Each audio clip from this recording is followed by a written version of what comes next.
आज हम लोग देखने की कोशिश करेंगे कि why should to be a pastor, है ना, एक सेवक क्यों होना चाहिए। ओके, और why should we do preach the gospel, यानी सुसमाचार प्रचार क्यों करना चाहिए। इस विषय पर हम लोग मनन करेंगे और देखेंगे कि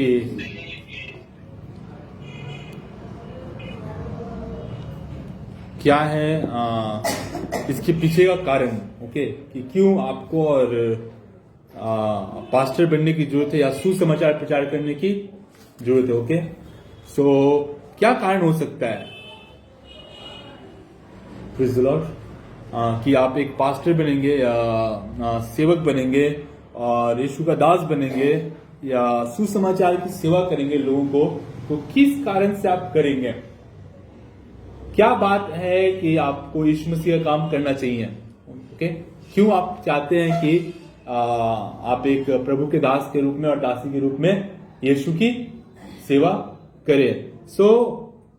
क्या कारण, कहीं ऐसा भी कारण हो सकता है कि कहीं आप किसी पास्टर से इन्फ्लुएंस्ड है, आप प्रभावित है कि वो यूट्यूब, फेसबुक और इंस्टाग्राम पर देखें आप कि एक पास्टर से और अच्छा सा स्टेज है और क्वायर है उनका और अच्छा उनका ड्रेसिंग सेंस है और वो माइक लेकर के बहुत सारे लोगों के बीच में यीशु मसीह के वचन का प्रचार कर रहे हैं और इस तरीके से आप उससे प्रभावित हैं कि हाँ, ये एक बहुत अच्छा दिखने में एक ऐसा स्टेज है कि यहाँ पर काम करने का आपके अंदर इच्छा उत्पन्न हो रहा है।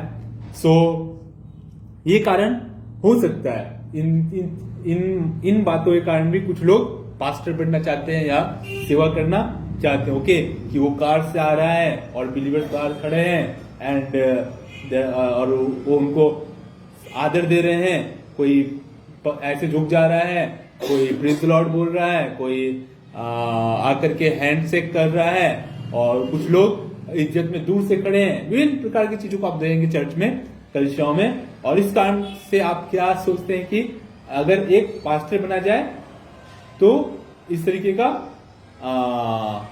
जीवन शैली, लाइफ स्टाइल हम जी पाएंगे। ओके, या आपने किसी पास्टर्स को देखा है, बड़ा बाल रखा है, बड़ा दाढ़ी रखा है एंड मूछ जो मस्तिष्क है वो गायब है, इस तरीके का, या कोई फ्रेंच कट रखा है, तो उससे प्रभावित होकर के भी आप पास्टर बनने का निर्णय ले सकते हैं। या फिर आप देख सकते हैं कि हाँ, वो बाइबल खोल करके बहुत अच्छा बात को प्रचार कर रहा है और बहुत अच्छा एक्सप्लेनेशन कर रहा है, तो पढ़ने के, लिखने के माध्यम से और सीखने के माध्यम से या किसी मीडियम को यूज करके सीख करके कि हम भी ऐसा करें। ओके ना। तो इस कारण भी क्या लोग सोचते हैं कि हम पास्टर बनना चाहिए या बने। ओके, या दूसरी बात बहुत ही सीरियस स्तर पे है कि आप पास्टर क्यों बनेंगे, क्योंकि मरकुस लिखित सुसमाचार में यीशु मसीह ने कहा, आप क्यों यीशु मसीह का वचन प्रचार करेंगे, क्योंकि मरकुस में यीशु मसीह ने कहा, मत्ती में यीशु मसीह ने कहा, जाकर के सारे जगत के लोगों को सुसमाचार प्रचार करो, है ना। इसलिए हमें सुसमाचार प्रचार करना है और पासवान का काम करना है, पास्टर का काम करना है कि हम जाकर के प्रभु का वचन को प्रचार कर पाए। ओके, ये एक आप आज्ञा पालन करने वाला भी पादरी बनने की कोशिश या पास्टर बनने की या इवांजलिस्ट बनने की या सेवक दास बनने की कोशिश कर सकते हैं। और पौलुस कहता है फिलिपियंस 1:15-18 में, फिलिपियों की पत्री पहला अध्याय 1 का 15-18 के बीच में, कि कोई डाह से, कोई चिड़चिड़े से, कोई करवाहट से, कोई कंपटीशन से, प्रतियोगिता में, हाँ वो चर्च कर रहा है तो मैं भी चर्च कर लूंगा, हाँ वो चर्च, इतना ही तो करना है कलीसिया में, 3 गीत गाना है, 20 मिनट मैसेज देना है, प्रचार करना है, तो इसलिए मैं पास्टर हो जाऊंगा। ये कोई बात नहीं है, बड़ा बात नहीं है। और लोग के पास जाकर के लोग कलीसिया में लेकर के आएंगे, 2-4 लोगों को इधर उधर से ही भेड़ चोरी कर लूंगा और वो 2-4 भेड़े क्या है और 2-4 भेड़ लेकर के आएगी और इस तरीके से 2-3 गीत गाएंगे और आधा घंटा का प्रचार करेंगे। और इस तरीके कंपटीशन की भावना या डाक की भावना या किसी भी रीति से पास्टर बनने का इच्छा लोगों के बीच में आ जाता है, सेवक बनने का इच्छा लोगों के बीच में आता है, लोगों के जिद में आता है। और ये जो तीनों तरीके का बात है, इसमें कुछ बुराई नहीं है। ओके, ये तीनों तरीके के माध्यम से क्या होता है कि लोग यीशु मसीह का कार्य कर रहे हैं, प्रभु का वचन का प्रचार कर रहे हैं, प्रभु का राज बढ़ा रहे हैं। ऐसे में नहीं बता रहा हूं कि ये सब गलत है, ये आप अपने बारे में, मेरे बारे में मत आप कंसेप्ट बना लीजिए धारणा की तो क्या ये सब गलत है, नहीं। ये सब के माध्यम से अगर यीशु मसीह का नाम को महिमा मिल रहा है, प्रभु का राज एक्सटेंड हो रहा है, लोग बीमारी से, गरीबी से, दुख से, तकलीफ से, पाप से बच करके, निकल करके उद्धार को प्राप्त कर रहे हैं और स्वर्ग राज्य में जा रहे हैं, तो ये सारी बातें भी होना चाहिए। इससे कोई भी दिक्कत नहीं है, ओके, इससे कोई भी समस्या नहीं है। लेकिन आइए हम जानते हैं थोड़ी सी कि ये जो सुसमाचार प्रचार या परमेश्वर का वचन का प्रचार का जो सेवा कार्य है, ये क्यों करना चाहिए, कैसे करना चाहिए, और इसे सर्वप्रथम किसने किया, सर्वप्रथम सुसमाचार प्रचार किसने किया, कौन सबसे पहले यीशु के परमेश्वर के बारे में प्रचार किया, परमेश्वर के राज्य के बारे में प्रचार किया, या सुसमाचार प्रचार कहाँ हुआ। पहली बात, सुसमाचार प्रचार, सुसमाचार क्या है, सुसमाचार यही बतलाना है लोगों को कि जो बीमारी में, जो गरीबी में, जो तकलीफ में, जो कष्ट में, जो दुख में, जो पाप में, जो अंधकार में, जो दुष्टता में आप जी रहे हैं, उससे बेहतर जीवन देने के लिए आपके लिए आपको खुदा ने बनाया है, और उस खुदा ने आपके लिए रास्ता भी तैयार किया है कि वो तमाम बुराइयों से दूर होकर के आप अच्छाई के इस जीवन में, अच्छाई की राह पर चले। यही है गुड न्यूज, यही है सुसमाचार, यही है ना। ये सुसमाचार को प्रचार जब आप करने जाएंगे लोगों के बीच में, तो ये सबसे पहले किसने किया होगा, आपको क्या लगता है, कहां हुआ होगा इस प्रचार? जॉन ने किया, और कोई किसने किया सबसे पहले सुसमाचार प्रचार बाइबल में? जल्दी बताइए आप लोग, किसी को पता? ओके, सबसे पहले सुसमाचार प्रचार अगर न्यू नियम में देखा जाए तो आपके हिसाब से जॉन सही है कि यूहन्ना भविष्यवक्ता आया और सुसमाचार को प्रचार किया कि मन फिराओ, क्योंकि स्वर्ग का राज्य निकट है। मैं तो वो व्यक्ति हूं जो जिसके विषय में जंगल में शब्द हुआ है, और मेरे पीछे में वो आने वाला है जिसका पांव का जूती का बंद में खोलने के योग्य नहीं हूं। मैं तुम्हें जल से बपतिस्मा देता हूं, तुम्हें पवित्र आत्मा और आग से बपतिस्मा देगा। ये जॉन ने कहा, लेकिन एग्जैक्टली सुसमाचार प्रचार कहां हुआ? स्वयं परमेश्वर ने किया। ओके, अगर आप जॉन बोलेंगे तो आपको गरेड़िए बोलना चाहिए, आपको ज्योतिष लोग बोलना चाहिए, आपको स्वर्गदूत बोलना चाहिए, जो यीशु के जन्म के वक्त ही आकर के मरियम को बतलाया तू एक पुत्र जनेगी, एंड गरेड़िए जाकर के सुसमाचार दिए, गीतों स्वर्गदूतों ने आकर के बताया कि देखो तुम्हारे लिए एक उद्धारकर्ता जन्मा है, तुम पर शांति हो। इस तरीके से लूक एंड मैथ्यू में हम लोग देखते हैं कि और भी सुसमाचार प्रचार लोग हैं जॉन से पहले। लेकिन सबसे पहले अदन की वाटिका में परमेश्वर ने सुसमाचार का प्रचार किया। जब शैतान ने क्या किया, इंसान को परमेश्वर से दूर कर दिया, जब पाप और अधर्म के माध्यम से, अनाज्ञाकारिता के माध्यम से ईश्वर से दूर लेकर के गया मनुष्य को, शैतान ने अपने प्ले कार्ड से, अपने तौर तरीके से, अपने चाल से, अपनी दुष्टता के माध्यम से। उस वक्त क्या है, परमेश्वर ने क्या कहा शैतान को, शैतान तू जो अपने कोशिश में अपने आप को सफल समझ रहा है, विजयी समझ रहा है कि मैंने मनुष्य का और ईश्वर का संबंध खत्म कर दिया, मैंने, शैतान का क्या काम है, चोरी करना, घात करना और हत्या करना। मैंने अदन की वाटिका से क्या किया, आदम के पास से उसकी वैभव को, उसकी महिमा को जो परमेश्वर के उसके पास था, वो चुरा लिया उसको पाप में डालने के माध्यम से। अब वो घात होने के योग्य है, अब वो उसका हत्या किया जाना चाहिए, क्योंकि परमेश्वर ने कहा है जिस दिन तू उस फल को खाएगा उस दिन तू निश्चय मर जाएगा। तो चोर का ये काम था कि चोरी करे, घात करे, हत्या के माध्यम से मनुष्य का विनाश करे। अदन की वाटिका में शैतान को यीशु मसीह ने, परमेश्वर ने सुसमाचार प्रचार किया कि मैं तेरे और इसके वंश में जिस मिट्टी को तूने नष्ट करने की कोशिश की है, जिस आदम को मैंने बनाया, जिसका तूने विनाश का प्लान किया है, तो सुन, मैं उसके वंश, उसी मिट्टी के वंश के और तेरे वंश के बीच में क्या करूंगा, और तेरे बीच में क्या करूंगा, शत्रुता उत्पन्न करूंगा, वो तेरे सिर को कुचलेगा। यीशु मसीह ने क्रूस के विजयी के द्वारा शैतान के फन को हमारे पांव तले कुचलवा दिया है। प्रेज़ द लॉर्ड, प्रभु की स्तुति हो। सो मेरे प्रियो, इसी अगर हम देखने की कोशिश करें तो सुसमाचार प्रचार करने का काम आदम से शुरू हो गया था। ये क्या था? मनुष्यों के लिए परमेश्वर का एवरलास्टिंग लव। ओके, ये अनंतकालीन प्रेम था जो परमेश्वर का मनुष्यों के प्रति था, मनुष्यों के लिए था। अगर आप मत्ती रचित सुसमाचार 3 का 12 पढ़ेंगे, वहां लिखा है उसका सूप उसके हाथ में है, वो गेहूं को तो इकट्ठा करेगा परंतु भूसे को आग में डाल देगा। सो जो पाप और अधर्म पृथ्वी पर आया उसका एक परिणाम आना अवश्य है। वो क्या है? परमेश्वर का न्याय। जब परमेश्वर का न्याय इस पृथ्वी पर आएगा तो न्याय क्या बात करेगा कि जो अधर्म है, जिन्होंने पाप किया, जिन्होंने बुराई की है, उनके ऊपर दंड की आज्ञा। और ये दंड क्या है कि उन्हें अनंतकालीन नरक की यात्रा करनी पड़ेगी और उनकी रूह, उनका जो शरीर ग्लोरी का होगा या मृत्यु में से जी उठने का होगा, वो उन्हें कष्टदायी समस्याओं से होकर नरक में गुजरना पड़ेगा और अनंतकालीन दिनों तक रहना पड़ेगा। सो परमेश्वर ने क्या किया? उनके उद्धार के लिए जो आग में झोंका न जाए, इसलिए क्या किया? अपने प्रेम को प्रकट किया।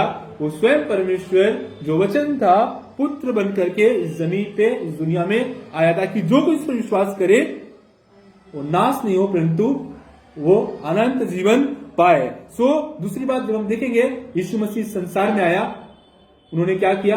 वो कंपेशन से भरे थे। सुसमाचार क्यों प्रचार करना है? जब आप में कंपेशन आएगा। सुसमाचार के लिए आप तभी तैयार हो सकते हैं, परमेश्वर के राज के लिए वचन प्रचार करने के लिए आप तभी प्रिपेयर्ड हो सकते हैं जब परमेश्वर का प्रेम आपके अंदर आएगा। ओके, किसी बाहरी ऑब्स्टिकल्स के माध्यम से, चीज वस्तु और गुणों के माध्यम से आप सुसमाचार के लिए प्रिपेयर नहीं हो सकते हैं। आपके अंदर एक कंपेशन आएगा। किस बात के लिए? जब आप पढ़ेंगे मैथ्यू 7:13, 7वां मत्ती का 7 अध्याय 13 पद, वहां क्या है? सकेत फाटक से प्रवेश करो क्योंकि चौड़ा से वह मार्ग जो विनाश को पहुंचता है, जिससे बहुत तेरे चल रहे हैं। तो उस मार्ग में जो बहुत तेरे लोग चल रहे हैं, चौरस मार्ग में जो बहुत तेरे लोग चल करके उस आग की झील की ओर बढ़ रहे हैं, उस नरक के भयानक दिन की ओर बढ़ रहे हैं, उस दंड की ओर बढ़ रहे हैं, उनके लिए क्या आएगा? आपके अंदर कंपेशन आएगा, उनके लिए दया आएगा, उनके प्रति तरस आएगा। आप क्यों नहीं सुसमाचार प्रचार कर सकते हैं? आपके नेबर को, आपके पड़ोसी को, आपके बस में सफर करते वक्त आपके सामने वाले बंधु को, आपके मित्र को क्यों नहीं कर पा रहे हैं? क्योंकि कंपेशन नहीं है, क्योंकि तरस नहीं है। ओके, यीशु मसीह जब गया, यीशु मसीह को प्यास लगा था और वहां पर एक स्त्री थी तो सामरी थी और यीशु मसीह यहूदी था। वो बोला वहां पर यीशु मसीह ने कि हे स्त्री, मुझे जल पिला। स्त्री बोली, मैं सामरी हूं और तू यहूदी है, तू सामरी होकर के मुझसे जल मांगता है, यहूदी होकर मुझसे जल मांगता है। यीशु मसीह ने कहा, अगर तू जानती कि जो जल तुझसे मांग रहा है वो कौन है तो तू उससे जल मांगती और तुझे जीवन का जल देता। सो यीशु मसीह ने उस अवसर का लाभ उठाया, परमेश्वर के प्रेम को, अपने प्रभु होने के संदेश को पहुंचाने के लिए। ओके, तो हमें क्या है? वैसा कंपेशन करना है कि यीशु मसीह ये स्त्री बचाई जाए। वो स्त्री क्या थी? एक पापी स्त्री थी, अर्थात वो 5 पुरुषों के साथ रह चुकी थी और अभी भी वो जिस पुरुष के साथ थी वो भी उसका पति नहीं था। सो यीशु मसीह क्या चाहते थे कि ये स्त्री बचाई जाए। सो जब वो स्त्री को देखे उनका हृदय कंपेशन से भर गया। ओके, बाइबल में अगर आप पढ़ेंगे, यीशु मसीह भीड़ को देखते थे और वो उनका हृदय तरस से भर जाता था उनको खाना खिलाने के लिए। आपने पढ़ा होगा उसके बाद यीशु मसीह ने उनको खाना खिलाया। वो तो नासमान भोजन खा लेंगे, वो अर्निंग करके और जो भी उनका व्यवसाय था, कार्य था, उसके माध्यम से खा लेंगे घर जाकर। लेकिन वो इसलिए तरस से भर गए थे क्योंकि वो देख रहे थे उनका कोई चरवाहा नहीं है। ओके, उनको कोई चराने वाला नहीं है। तो क्यों बनना है पास्टर और क्यों करना है आपको सुसमाचार प्रचार की सेवकाई? क्योंकि आपके सामने एक दर्शन सेट होना चाहिए कि बहुत तेरे लोग क्या है? उस चौरस मार्ग में यात्रा कर रहे हैं। ओके, उस विशालकाय मार्ग में जा रहे हैं। वो रास्ते का अंत क्या है? मृत्यु है। ओके, यीशु मसीह आया प्रभुओं को ढूंढने और उनका उद्धार करने। अगर हमारे अंदर ये कंपैशन, ये परमेश्वर का प्रेम जो परमेश्वर ने हमसे किया, हमें बचाया, तो ये प्रेम और ये कंपैशन जब तक हमारे अंदर जनरेट नहीं होगा हमारे हृदय के कारखाना में, तब तक हम अपने भाई के लिए, अपने मित्र के लिए, अपने परिवार के लिए, अपने समाज के लोगों के लिए, लोगों के बीच में सुसमाचार प्रचार का कार्य नहीं कर सकते हैं। हम लोग प्ले सेविंग कार्ड खेलेंगे, हाँ चर्च जाइए, हाँ चर्च जाते हैं, हाँ कलीसिया जाते हैं, हाँ रविवार इसलिए चले जाते हैं, थोड़ा अच्छा लगता है इसलिए जाते हैं, ओके। सो लेकिन करना क्या है, आपको सुसमाचार की सच्चाई को बताना है कि यीशु मसीह आपसे प्रेम करता है, आपके लिए क्रूस पर मर गया और उसके कोड़े खाने से आप चंगे हो गए। अगर आप बाहर जाओगे, हमारे एक डॉक्टर साहब हैं, वो मुझको हमेशा बोलते हैं, विश्वनाथ तुम बाहर जाओ, जाकर के अपना गवाही दो कि तुम कैसे जब अपने लीवर की समस्या से गुजर रहे थे तो कैसे तुम ठीक हुए, कैसे ट्रीटमेंट हुआ तुम्हारा और तुम ठीक हो गए। सो उन्हें कहना है कि जाओ जाकर के देखो, हर घर में एक न एक व्यक्ति तुम्हारी तरह बीमार है।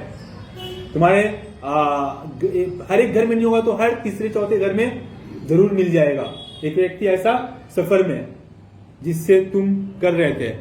ऐसी यातना में, ऐसे कष्ट में एक व्यक्ति जरूर मिलेगा और तुम उसको जाकर के मेरे पास ला सकते हो और वो बचाया जा सकता है। सो आप, लेकिन हर एक तीसरे और चौथे घर की बात है, लेकिन आप हर एक घर में अगर आप देखने की कोशिश करेंगे तो उद्धार की जरूरत है, छुटकारे की जरूरत है।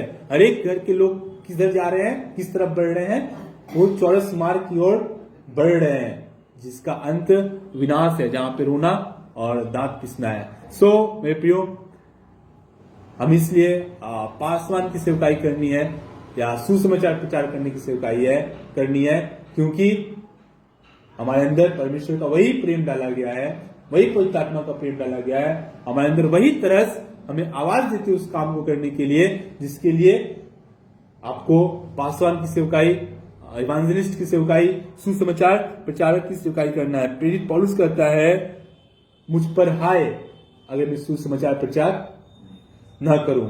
ओके, अगर आप पहला कुरिन्थियों पढ़ेंगे चैप्टर 9 वर्स 16, वहां पे लिखा है और उसका कह रहा है कि मैं सुसमाचार प्रचार करूं तो क्या मैं घमंड करूं इस बात का।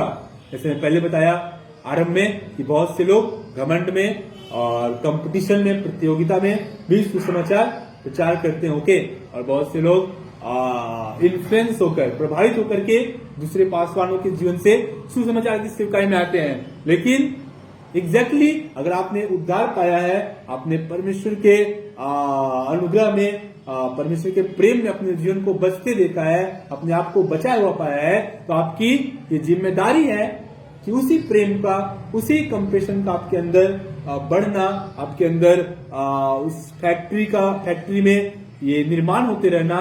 क्या निर्माण होना? कंपैशन, दया, तरस और परमेश्वर का प्रेम का इस तरीके से बढ़ोतरी होना है इस हृदय में कि आप क्या करें, उन लोग तक पहुंचे जिनको सुसमाचार की जरूरत है, जिनको उद्धार की जरूरत है, जिनको छुटकारे की जरूरत है।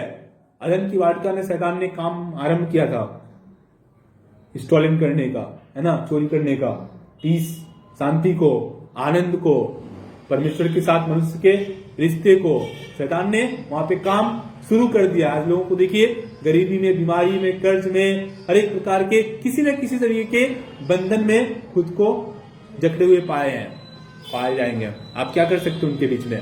अगर आप तभी जा सकते हो उन तक अगर आप वो इन्फ्लुएंस्ड प्रचारक है या घमंड और डाह में करने वाले प्रचारक है, आप प्रभावी नहीं हो सकते। लेकिन अगर आपके अंदर परमेश्वर का प्रेम और परमेश्वर का उत्साह भरा है, आप उन तक पहुंचेंगे सुसमाचार को लेकर के, आप उन तक पहुंचेंगे उनके उद्धार के पूर्णता के लिए। आप उनके पीछे अपने परिश्रम को देंगे क्योंकि आप समझ पाए, आप तभी तक समझ सकते हैं एक आत्मा का कीमत आप जब इस बात को रियलाइज करेंगे कि अगर आपने उद्धार नहीं पाया होता और यीशु मसीह को जान करके इग्नोर कर दिया या उनका इनकार कर दिया या किसी कारण से आप नरक में चल जाए, तो वहां की वेदना, वहां का कष्ट, वहां का क्लेश क्या होगा? लिखा है वहां कीड़े नहीं मरते हैं, ओके, और वहां की आग जो है वो बुझेगी भी नहीं।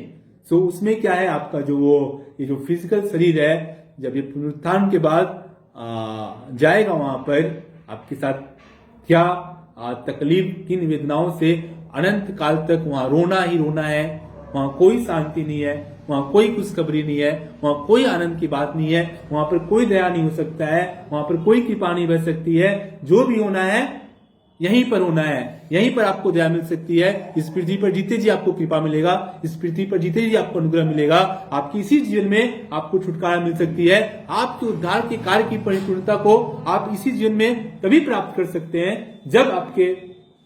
जब आप इस मसीह में बने रहें। ओके, तो जब आप इस विषय में के बारे में स्वयं में चिंतन करेंगे कि अगर मैं उद्धार प्राप्त नहीं करता और नहीं करती तो मेरे साथ क्या होता, ओके, तब जाकर के आप दूसरों के उद्धार के बारे में सोच सकते हैं कि हाँ, मेरा नेबर, मेरा पड़ोसी, मेरा भाई, मेरा भाई का वाइफ, मेरा भाई का भाई, मेरे पेरेंट्स, मेरे फैमिली के और लोग किस रीति से उस उद्धार को प्राप्त करेंगे, किस तरीके से उस उद्धार में बने रहेंगे। ओके, सो इस उद्धार की बात को जानने के लिए, इस उद्धार के बात को जान करके बताने के लिए आपके अंदर क्या जन्म होना चाहिए? परमेश्वर का प्रेम। अगर परमेश्वर का प्रेम आपके अंदर नहीं कार्य कर रहा है, आप सुसमाचार प्रचार नहीं कर सकते हैं।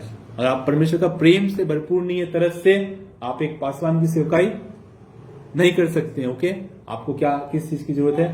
परमेश्वर का वो प्रेम जो उसने अनंत काल से, सदन की वाटिका से ही करते आया। ओके, जहां पर परमेश्वर चाहता मनुष्य का त्याग कर सकता था उसके नागरिकता के कारण, किंतु परमेश्वर ने उसके प्रोटेक्शन के लिए सोचा। ओके, उसे कपड़े पहनाया और उसके बारे में आशीर्वाद की बात को रखा कि तू फूले फले और संसार में, दुनिया भर में भर जाए। तो परमेश्वर ने क्या किया है? मनुष्य से प्रेम किया है। वो प्रेम आप में और हम में, वो दया आपके भाई के लिए, आपके पड़ोसी के लिए, हमारे बीच में, हमारे अंदर में आना चाहिए, होना चाहिए। तब जाकर के हम सोचना चाहिए कि हाँ, हम एक पासवान का कार्य करें, हम एक सुसमाचार प्रचारक का कार्य करें। हाँ, हमें इसीलिए सुसमाचार प्रचारक बनना है, या हमें इसीलिए मसीह की गवाही देनी है, हमें इसीलिए पास्टर बनना है, क्योंकि ये तभी, यही इस बात की पुष्टि करता है कि हमारे अंदर परमेश्वर का प्रेम है, कि हमारे अंदर पवित्र आत्मा का कार्य हो रहा है, कि हमारे अंदर वो तरस की भावना है, वो दया की भावना है। सो अगर आपके अंदर, हमारे अंदर तरस, दया की भावना है लोगों के प्रति, तो आप एक सही तरीके से पासवान, एक सही तरीके से सुसमाचार प्रचारक के रूप में तैयार हो रहे हैं। सो परमेश्वर आप सबको